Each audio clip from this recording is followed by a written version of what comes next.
If you have osteoarthritis and aren't spending time walking or even running backwards, I want to tell you today why you should be, because you are missing out on tremendous pain relief. Stay tuned.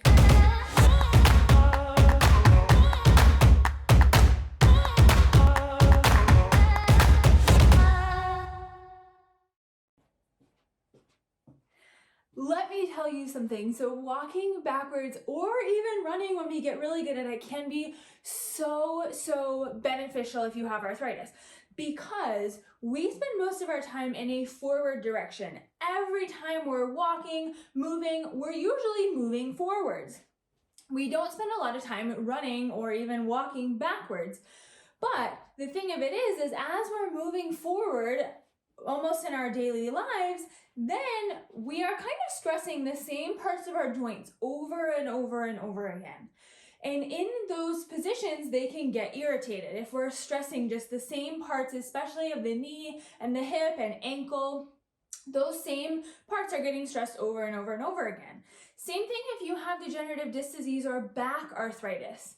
When we're moving forwards, we're in the same position, but when you notice, when you start moving backwards, your position changes a little bit, even in your torso too. So it's not just for the legs, it can be beneficial for almost every single joint. So when you move backwards, we're using different muscles. We're using the backs of our legs, our glutes, those muscles that tend to get a little bit irritated sometimes. So walking backwards can be extremely beneficial.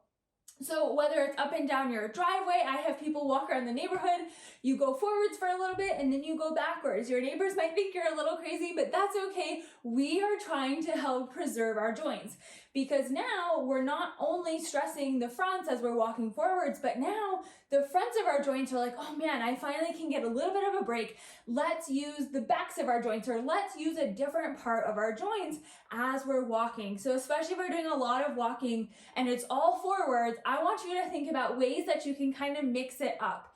You can also move sideways, and that's going to bring some of the same benefits, because again, we don't move sideways very often either. But if you can find a way to incorporate walking, or if you've had a lot of experience with walking backwards, running backwards, and a caveat being it can feel kind of weird at first, especially if you're not super confident in your balance. Moving backwards can feel a little bit scary. So if you just want to have a counter or something, I always have people, especially when they're first starting, walking along a wall or something that if you have some support and you feel like you need it, it is there. Because like I said, balance can be a little bit sketchy depending on where you are and where you're trying to do it.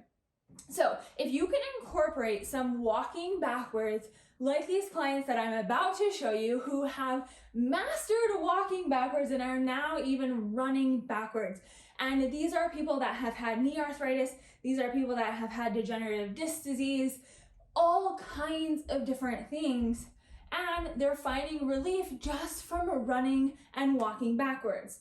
So before I show you those, I do want to mention there is a 10-week knee osteoarthritis program that I just updated and relaunched, and this is the program for you if you want to get back to running and you want to get back to walking without pain and finding ways you can add variety into your own exercise routine. That link is going to be below. But check out these awesome people, these awesome clients who have fought through arthritis and have found ways to find pain relief, to go hiking, to finally run and do other amazing things. So check it out.